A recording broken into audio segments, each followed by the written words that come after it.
अच्छा, इस क्वेश्चन में हमें उन्होंने कहा है कि एक लाइन फाइंड करनी है जो कि इस पॉइंट से गुजर के जा रही है और वो परपेंडिकुलर है इन दो वेक्टर्स के।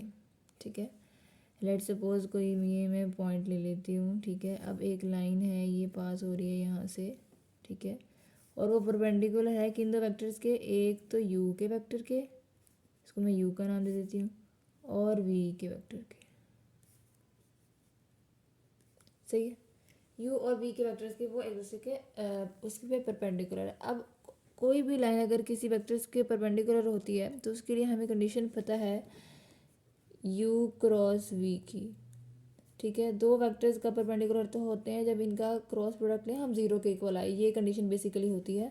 You cross v is equal to zero, but यहाँ पर हम ज़ीरो नहीं करेंगे, हमें यू क्रॉस वी फाइंड करना है।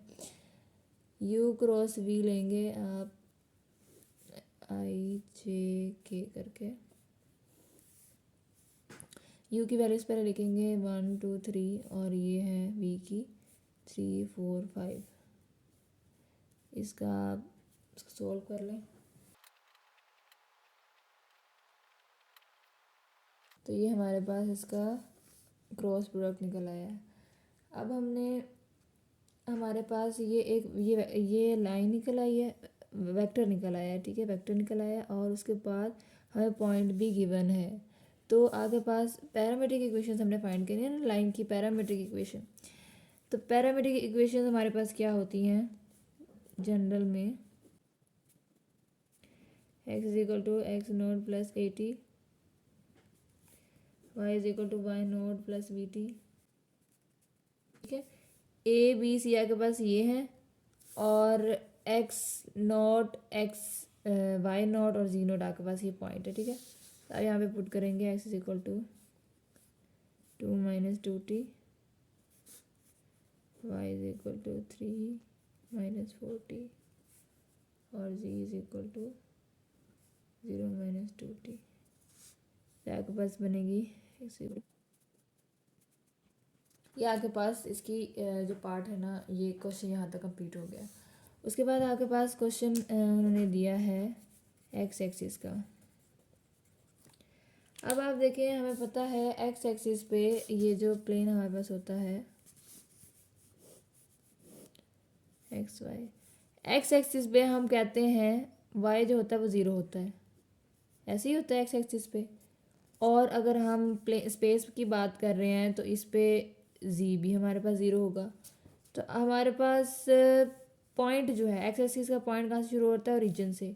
तो पॉइंट हमारे पास इसका 0 0 0 है।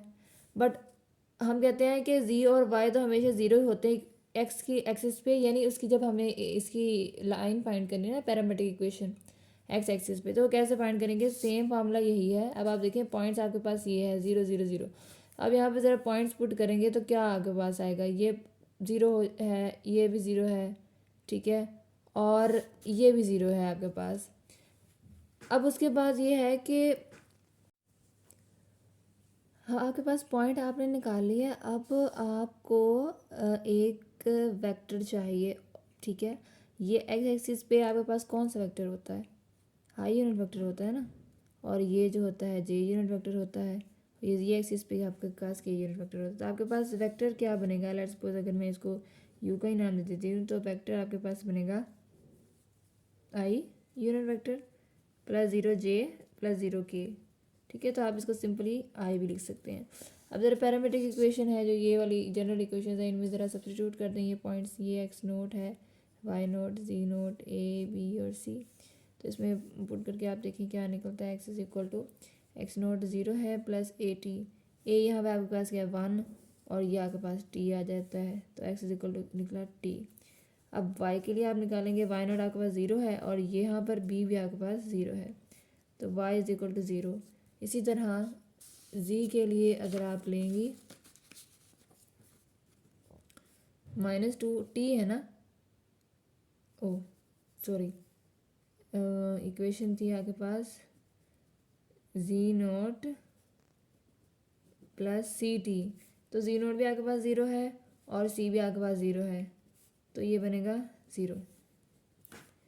ये आपके पास एक्स एक्सिस की होगी। इसी तरह जी एक्सिस की भी आप निकाल लेंगी तो जी एक्सिस में ये पॉइंट 0 0 ही रहेगा, यहाँ पर 0 आ जाएगा, यहाँ पर 0 आ जाएगा, यहाँ पर जो है 1 आ जाएगा, मतलब यहाँ पे यहाँ से 0 खत्म हो जाएगा क्योंकि जी एक्सिस पे जी की वैल्यू तो होगी ऑब्वियसली, बाकी दोनों जो है ना वो 0 हो जाएंगे। तो इसकी आप इक्वेशन निकलेगी जी इज इक्वल टू टी और बाकी सारी 0 हो जाएंगी।